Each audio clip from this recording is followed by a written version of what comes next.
दोस्तों, स्वागत है आपका मेरे YouTube चैनल समाधान पर। आज के वीडियो में मैं आपको सिखाऊंगा टैली प्राइम में सेल्स की एंट्रीज कैसे की जाती है। सेल्स की एंट्रीज फ्रेंड्स दो तरीके से की जा सकती है। पहला, आप विद इन्वेंट्री आपकी बुक्स ऑफ अकाउंट्स मेंटेन कर रहे हैं। दूसरा, बिना इन्वेंट्री के आप अपनी बुक्स ऑफ अकाउंट्स मेंटेन कर रहे हैं। परचेज से रिलेटेड वीडियो मैं अपलोड कर चुका हूं मेरे चैनल पे। परचेज एंट्रीज़ के लिए आप वो वीडियो कंसिडर कर सकते हैं। वीडियो शुरू करने से पहले फ्रेंड्स, यदि आपने मेरे चैनल को अभी तक सब्सक्राइब नहीं किया है तो प्लीज़ सबसे पहले सब्सक्राइब करें। अकाउंटिंग में वाउचर्स पे आ जाते हैं अपन ट्रांजैक्शंस में। F8 आप देखेंगे सेल्स की एंट्रीज़ के लिए है, तो F8 प्रेस किया अपन ने। ये आप देखेंगे आपके सामने ओपन है सेल्स का जो वाउचर, ये आपकी एंट्री होगी बिना इन्वेंट्री मेंटेन किए, यानी कि विदाउट इन्वेंट्री जब आप सेल्स की एंट्रीज पोस्ट करेंगे तो कैसे करेंगे। ABC है अपनी पार्टी। फ्रेंड्स, लेजर मैंने एक ही ओपन किया हुआ है अभी इस पर, तो आप लोगों को लग सकता है कि हर बार वीडियो में सिर्फ ABC को ही क्या सेल परचेज कर रहे हैं। ये सिर्फ आपकी प्रैक्टिस के लिए एक है। प्रैक्टिस से एक बात मैं आपको ज़रूर शेयर करना चाहूँगा। जब आप टैली का कोर्स करते हैं तो आपको वहाँ पर आपको प्रैक्टिस के लिए नोट्स दिए जाते हैं। कई लोग एक्सेल पे देते हैं, कई लोग PDF नोट्स आपको प्रोवाइड कराते हैं। लेकिन जब आप टैली का कोर्स कर लेते हैं, उन PDF नोट्स की प्रैक्टिस भी कर लेते हैं, उसके बावजूद जब आपकी कहीं जॉब लगती है, आपको प्रैक्टिकली अकाउंटिंग करने का मौका जब मिलता है, तो आप बहुत से साथियों को ये महसूस होता होगा कि वहाँ पे आपको लगता है कि क्या मुझे काम आ रहा है या नहीं आ रहा है। थोड़ी घबराहट सी मन में होती है। इसकी वजह यह है कि जब आप प्रैक्टिस करते हैं PDF नोट्स के साथ, तो आपके सामने एक इलस्ट्रेशन होता है जिसमें ये बताया जाता है कि X ने Y से माल परचेज किया या Y ने Z को माल बेचा, इतने रुपए का माल बेचा, इस पे GST का रेट इतना % है। तो आपके सामने एक इलस्ट्रेशन होता है। लेकिन जब आप प्रैक्टिकली काम करते हैं तो आपके सामने ऐसा कोई इलस्ट्रेशन नहीं होता है। वहाँ आपको कोई बताने वाला नहीं है कि A ने माल बेचा, B ने माल खरीदा, ऐसी कुछ चीज़ वहाँ पे नहीं होने वाली है। तो इस वजह से काफ़ी सारे साथियों को थोड़ी सी दुविधा हो जाती है। जब प्रैक्टिकली आप काम करते हैं तो आपको सेल की इन्वॉइसेस खुद बनानी होती है। यदि आप फुल टाइम अकाउंटेंट काम कर रहे हैं तो वहाँ के सेल के बिल आपको ही बनाने होते हैं। आपके सामने अब इलस्ट्रेशन नहीं है, आपको खुद को सेल्स का इनवॉइस जनरेट करना है। पार्ट टाइम काम कर रहे हैं तो आपके पास सेल्स का इनवॉइस जनरेट किया हुआ आएगा, लेकिन कोई इलस्ट्रेशन वहाँ भी आपको नहीं मिलेगा। सेल्स का इनवॉइस आएगा आपके सामने, उसको देख के आपको एंट्री पोस्ट करनी है। जो इलस्ट्रेशन, जो PDF नोट्स आपने पढ़े हैं, वो आपके यहाँ कोई काम नहीं आने वाले हैं।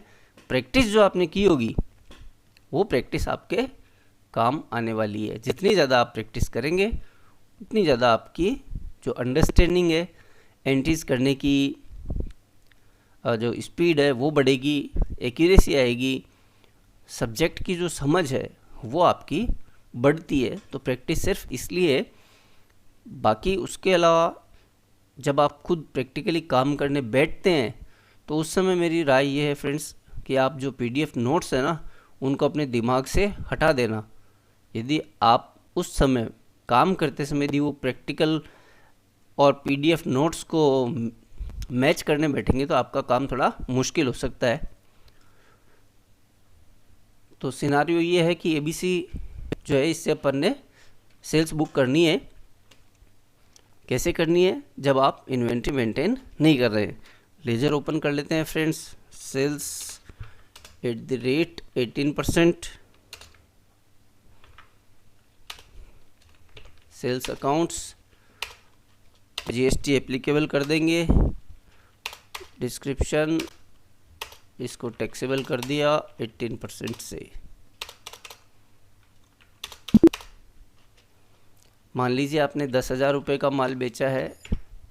अब आपको बुक करना है जीएसटी पार्ट, आउटपुट सीजीएसटी और आउटपुट एसजीएसटी यदि आपने इंट्रा स्टेट सेल कोई की है, यानी कि सेम स्टेट में आपने कोई सेल की है तो सीजीएसटी और एसजीएसटी दोनों आएंगे।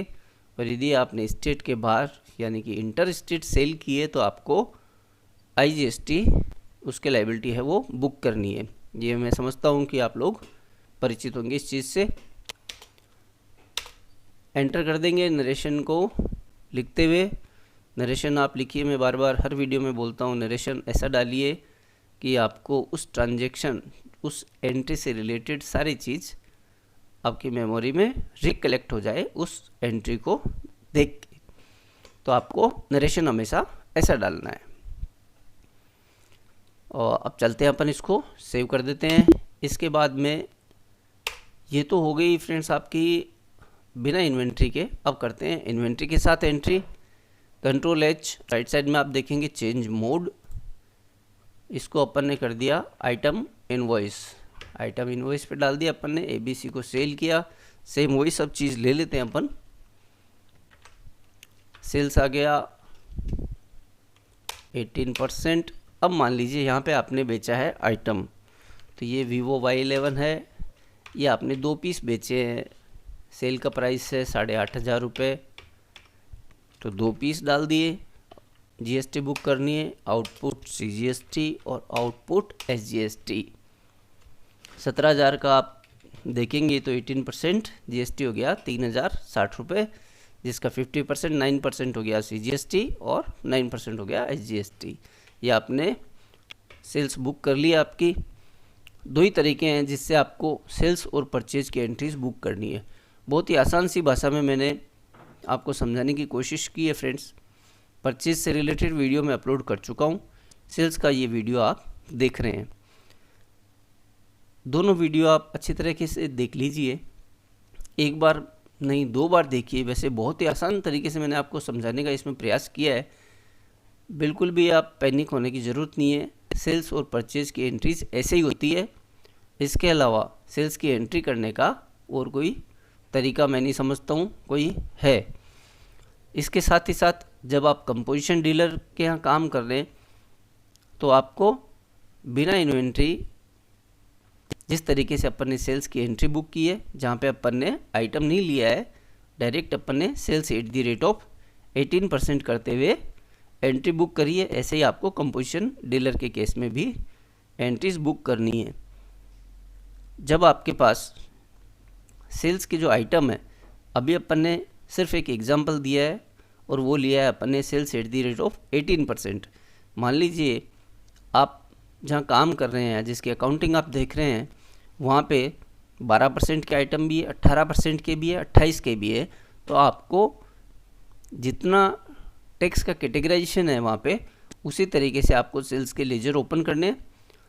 इससे क्या होगा, आपके पास रिपोर्टिंग जो है वो भी प्रॉपर रहेगी, आपकी टैक्स कैलकुलेशन है वो प्रॉपर रहेगी, आपकी जीएसटी की रिटर्न्स हैं वो प्रॉपर तरीके से हो जाती है। टैली प्राइम में जब आप काम करते हैं, सॉफ्टवेयर कोई सा भी क्यों ना हो, सॉफ्टवेयर में जब आप कुछ भी अपना इनपुट देते हैं फ्रेंड्स, यदि आपने अकाउंट्स में इनपुट से मतलब ये हो गया जब आप एंट्री बुक करते हैं, यदि आपने एंट्री प्रॉपर तरीके से बुक कर ली है तो इसके बाद जो बाकी के काम हो वो तो आपका सॉफ्टवेयर कर रहा है। आपकी सेल्स की रिपोर्टिंग जनरेट करना है, आपका GSTR1 जनरेट करना है, आपकी सेल्स की एंट्रीज़ के बेसिस पे, वो सारी चीज़ तो आपका सॉफ्टवेयर अपने आप आपको करके रेडीली अवेलेबल करा रहा है। जब आप व्यू करते हैं स्टेज इन्फॉर्मेशन में जाके GST रिपोर्ट्स और वहाँ देखते हैं GSTR1, तो आपको सारी चीज़ें टेबल वाइज, किस टेबल में कितना अमाउंट गया, कितना टैक्स बना, वो सब कुछ आपको टैली प्राइम करके देता है। या टैली ERP9 पहले जो यूज़ कर रहे थे, तो टैली ERP9 में भी आपको वो सब चीज़ें मिलती थी, तो वहाँ आपको ज़्यादा कष्ट उठाने की ज़रूरत नहीं पड़ती है। सिर्फ आपको जब आप एंट्री रिकॉर्ड करते हैं उस समय थोड़ा सा कंसंट्रेशन की ज़रूरत है। और जैसे जैसे आपकी प्रैक्टिस बढ़ती है